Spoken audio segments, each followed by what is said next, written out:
After the end of World War II, the world was split into two, East and West. This marked the beginning of the era called the Cold War.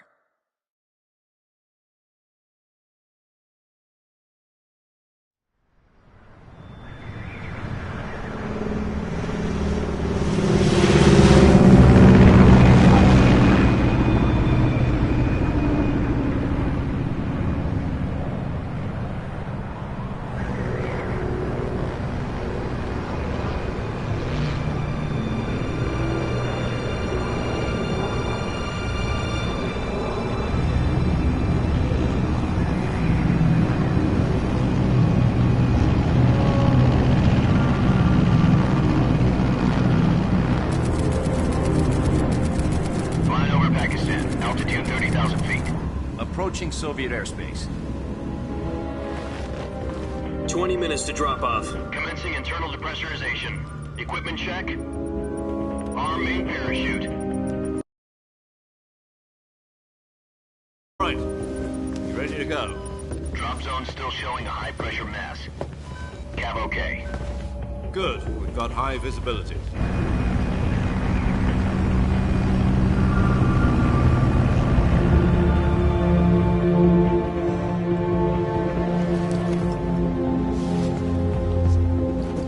Put out that cigar. Connecting oxygen hose to interior connector. Put on your mask.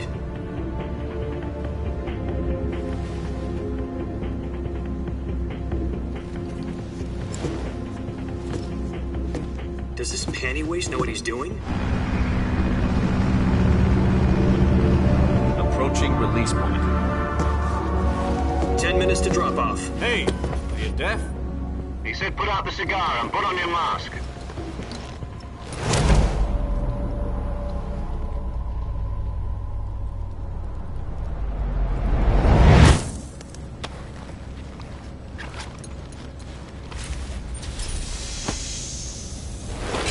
Depressurization complete.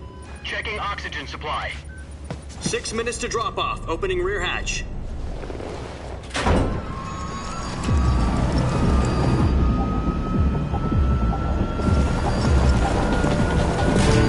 Sunrise.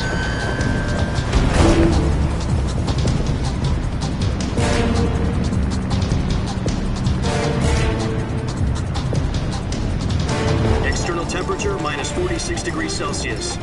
2 minutes to drop off. Stand up. You'll be falling at 130 miles per hour. Try not to get frostbite from the wind chill. 1 minute to drop off. Move to the rear. Activate bailout bottle. This is one for the history books. The world's first halo jump. 10 seconds to drop off. Stand by. Status okay. All green. Prepare for drop-off. Countdown. 5, 4, 3, 2, 1. Spread your wings And fly. God be with you.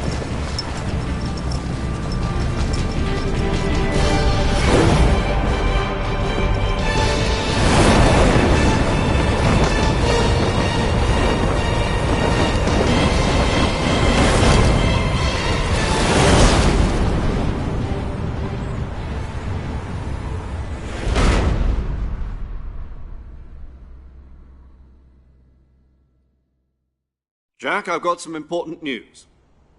The head of the CIA has finally given us the green light for the Virtuous mission. Virtual mission? No, the Virtuous mission. The future of our Fox unit depends on it. If it succeeds, we'll be officially organized into a unit. Virtuous mission? Sounds like some kind of initiation ritual. You know, don't get cocky. This isn't a training op. Right. So what exactly is this wonderful mission? Well, about 2 years ago, a certain Soviet scientist requested asylum in the West through one of our moles. His name is Nikolai Stepanovich Sokolov. He's head of the OKB 754 Design Bureau, one of the Soviets' top-secret weapon research facilities, and the East's foremost expert on weapons development. Sokolov? Isn't he that famous rocket scientist? The very same. On April the 12th, 1961, the Soviets achieved the first manned spaceflight in history. The Earth was blue, but there was no God. Well spoken. The rocket that carried Yuri Gagarin to orbit was the A-1, known as the Vostok rocket. Sokolov is said to be the man most responsible for the multi-engine cluster used in that rocket. After Gagarin's flight, Sokolov left rocket development to become the head of the newly established Design Bureau. From a lowly technician to head of a design bureau, that's quite a success story, so why do you want to defect? It seems he'd become afraid of his own creations. Afraid? Call it a crisis of conscience. And for that, he left his country and his family behind and went over the fence? Not exactly. One of his conditions was that his family was also to be taken safely to the west. We used a mole to get the family out first, and succeeded in sneaking Sokolov over the Berlin Wall shortly afterwards. I was the one who conducted the operation. The security on the eastern side was still full of holes back then. Then what? We got Sokolov over in one piece, but the whole ordeal had left him exhausted, and we checked him into a hospital in West Berlin. It took him 2 weeks and more than 600 miles to get from the research facility in the Soviet Union to Berlin. He was in no condition to say anything coherent. And it was only a week later that we had something much bigger on our hands. The Cuban Missile Crisis. October the 16th, 1962, President Kennedy received word that the Soviets were in the process of deploying intermediate-range ballistic missiles in Cuba. The President demanded that the Soviets dismantle and remove the missiles. At the same time, he announced a naval blockade to prevent further missile shipments from reaching Cuba. But the Soviets didn't back down, instead placing their armed forces on secondary alert. Soviet transport ships carrying missiles continued on course towards Cuba.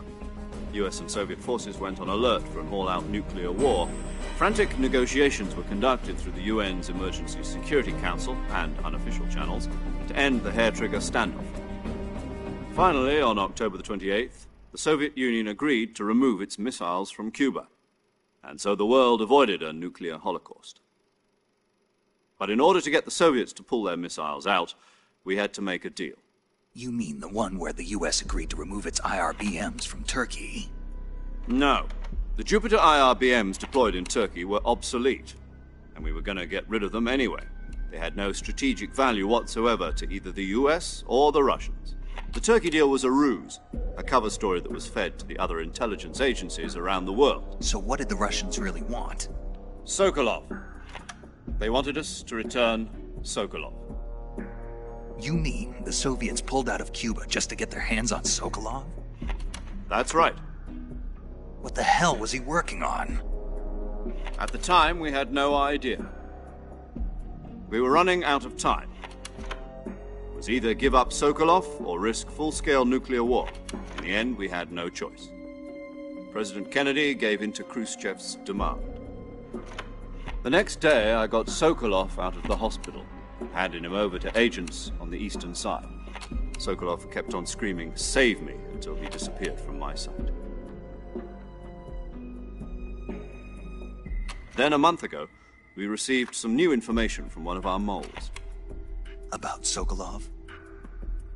Yes. He was taken back to the research facility and forced to continue working on the weapon in question under KGB supervision. What's more, it's on the verge of completion. So what kind of weapon is it? Something to do with space rockets? No, missiles. Same technology.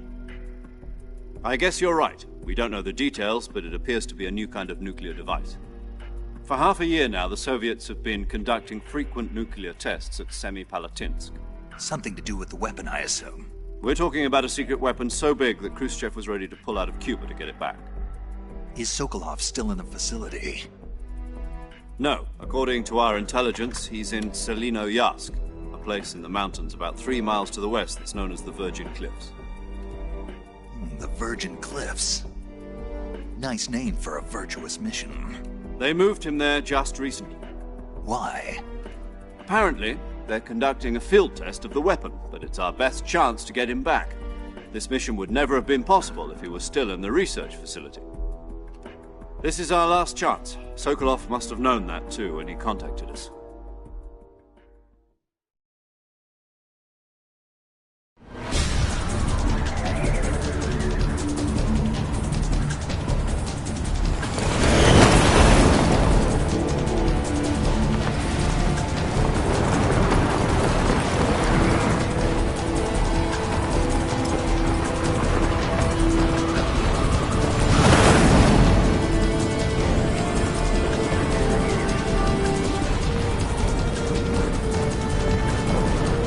up, Jack. Your mission is to infiltrate Selino-Yarsk in the Soviet mountains, ensure the safety of Sokolov, and bring him back to the west.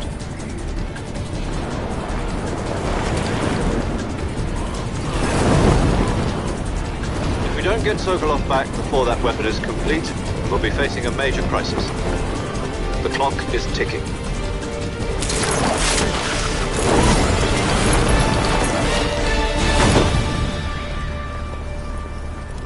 Once we've confirmed the rescue of Sokolov, stand by at the recovery point. A recovery balloon will be dropped at that point. Helium will be pumped into the balloon to inflate it. The process takes about 20 minutes. Once it's complete, the gunship's arm will latch onto the balloon and pull it up. The Fulton surface-to-air recovery system. I'm familiar with the theory. Take it easy. It's been combat-proven. Do you think Sokolov is up to it? The shock will be less than during a parachute jump, and the arm can handle up to 500 pounds. So you're planning on going over the border in a single combat Talon? She's equipped with two 6-barrel 20mm Vulcan cannons, as well as two 40mm machine guns. Sounds like she could hold her own against a battalion of tanks. Even with the fuel in the reserve tank, we're facing a 4-hour time limit. If all goes well, it shouldn't take more than a few hours. Home in time for dinner. But if anything goes wrong, you'll be eating dinner, breakfast, and all the rest of your meals in the jungle.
Do you copy?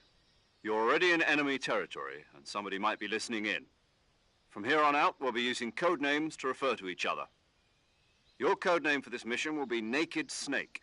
I'll be referring to you as Snake from now on. You're not to mention your real name. Snake? What, you don't like snakes? What do you mean? Well, you've eaten one before, haven't you? In survival training.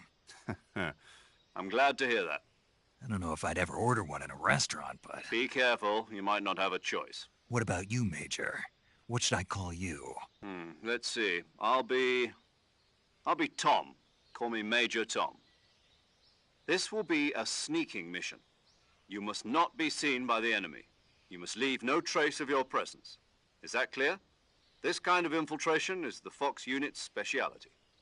In other words, weapons and equipment are procured on site. That goes for food as well. You're completely naked, just as your name implies. Great. Now I see why you asked me if I like snakes. I suppose calling me Snake was your idea of a joke, too. No. There's a good reason for that. I'll tell you later when the time is right. Gotcha. Getting back to the subject, how exactly am I supposed to feed myself? You've been issued a knife and a tranquilizer gun. Use them to hunt for food. You'll also find some medical supplies in your backpack. Yeah, about the backpack. I lost it in a tree on the way down. I see. Well, you'd better go back and get it then. You know where it is? No problem. I can see it from here. It's stuck on a branch. To climb a tree, stand in front of a tree that's covered in ivy and press the action button. I'll be monitoring your progress over the radio. We can't risk violating Soviet airspace, but I'll be in the gunship. My frequency is 140.85. I'll give you a call if I need to talk to you. If you need to talk to me, use the send function. Okay, Snake, go get your backpack.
I see you've retrieved your backpack, Snake.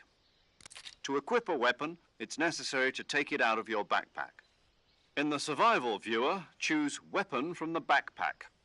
Your available weapons will be displayed in a list on the screen. From that list, choose the weapon you want to equip and press the Enter button. For other equipped items, just do the same thing from Item. Got it. Use the survival viewer backpack. Yep, that's right. Survival is fundamental to this mission. After you've been out in the field for a while, your stamina will start to drop. If your stamina gets too low, it'll affect your performance. You won't be able to shoot accurately, for example, and your wounds won't heal as smoothly. Keep an eye on your stamina so you don't run out. To recover lost stamina, you can hunt for local flora and fauna. You can use either your tranquilizer gun or your knife to hunt. My only weapon is a Mark 22 Hush Puppy tranquilizer gun? That's right. It's been fitted with its own suppressor. However, the suppressor will deteriorate every time you fire. Once its durability reaches 0, the noise suppression effect will be gone. So don't get too trigger-happy with it. The suppressor's durability is shown in the icon. Any weapons and equipment beyond what you're carrying now, you'll have to find as you go. I have to find my own weapons and equipment? Whose crazy idea was this, anyway? Solo covert actions are standard Fox operating procedure. You can't leave any traces of your presence. No weapons, equipment, footprints, sweat, or bodily waste. The same goes for bullets and cartridges, too. Your presence in enemy territory is already a violation of international conventions of warfare. There aren't supposed to be any American soldiers in Russia. It could spark an international incident. You can't let anyone see you. You can't let the enemy know you're there. This is a stealth mission. You're a ghost, Snake, in every sense of the word. And there'll be no rescue if you're captured. The military and US government will deny any involvement in the affair. Then I'll just have to take care of myself, huh? I'm afraid so. You've been given a fake death pill for that purpose. SIS guidelines stipulate that soldiers on covert ops like this one be issued a potassium cyanide capsule. Tape it to your body so you can take it when you need to. How generous of you. Use it if you're taken prisoner by the enemy. It'll send you into a state of false death for a short time. Fooling them into thinking that I'm really dead. So, how do I come back to life? Just take the revival pill. You mean that thing they put in my tooth before the mission? That's the one. But be careful. If you remain in a state of false death for too long, nothing will be able to bring you back. Remember that. I'll keep it in mind. You said this was a solo mission, right? Right. I guess that means I can't count on any reinforcements. Correct. The mission rests entirely in your hands.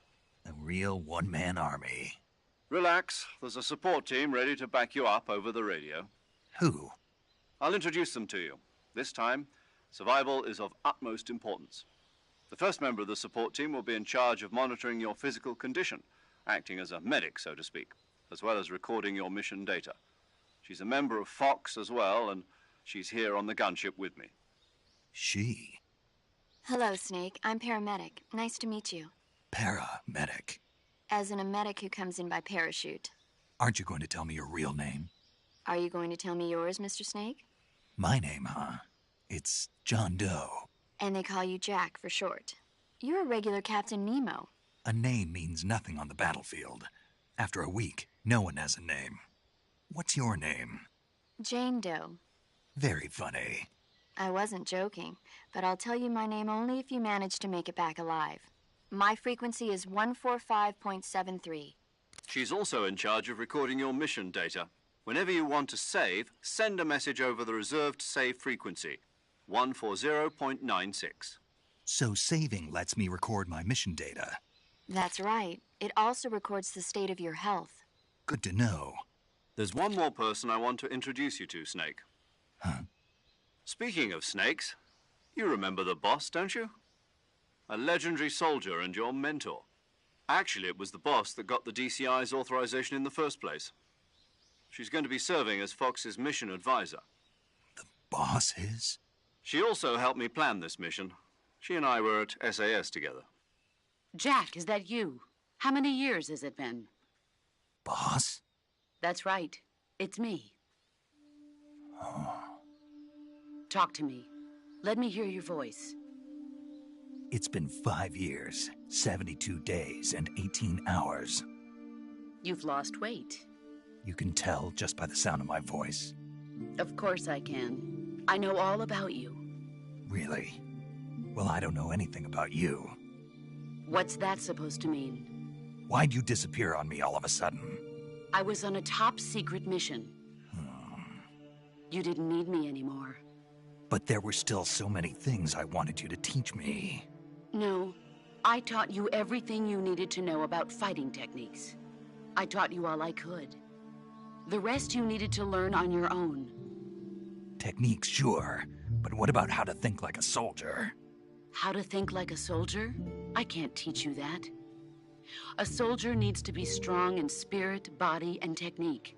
And the only thing you can learn from someone else is technique. In fact, technique doesn't even matter. What's most important is spirit. Spirit and body are like two sides of a single coin. They're the same thing. I can't teach you how to think. You'll just have to figure it out for yourself. Listen to me, Jack. Just because soldiers are on the same side right now doesn't mean they always will be.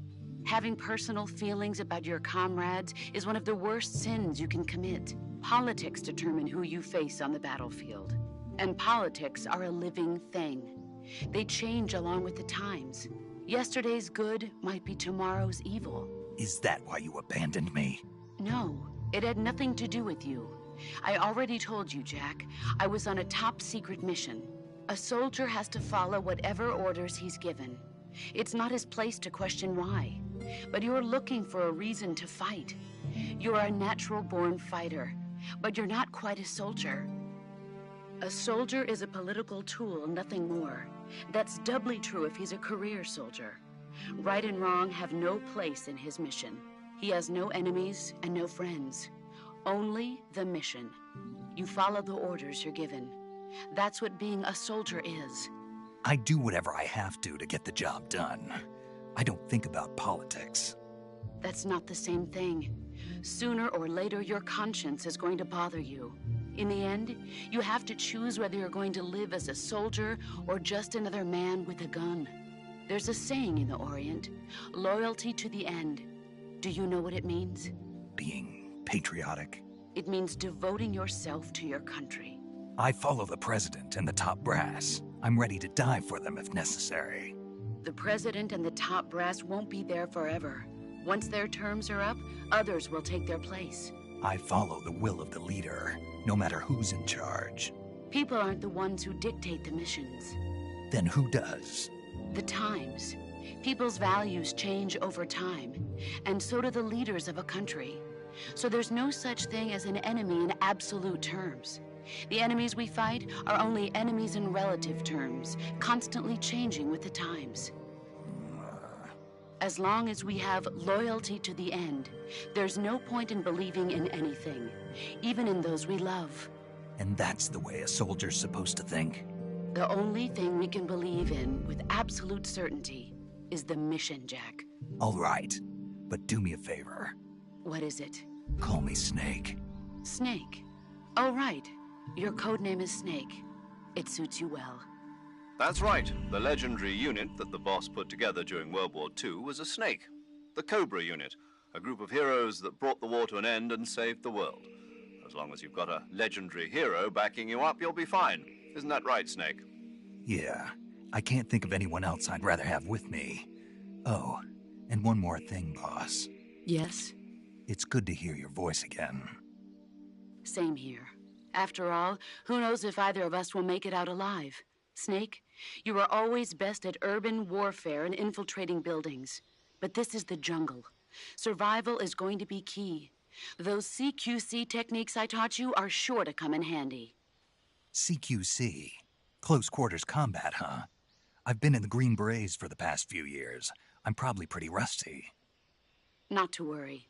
I'll be here to help you remember. After all, this is your first actual survival mission. I'll be supporting you over the radio. Where are you, boss? Next to the Major? The boss is communicating with us by radio from aboard a Permit-class submarine in the Arctic Ocean. My frequency is 141.80. Call me if you need my advice on battle techniques. Gotcha. Your mission is to retrieve Dr. Sokolov. Dr. Sokolov is being held in an abandoned factory located to the north of your current position. Avoid heavy combat and don't let anyone see you. Don't forget that this is a stealth mission. Snake, try to remember some of the basics of CQC.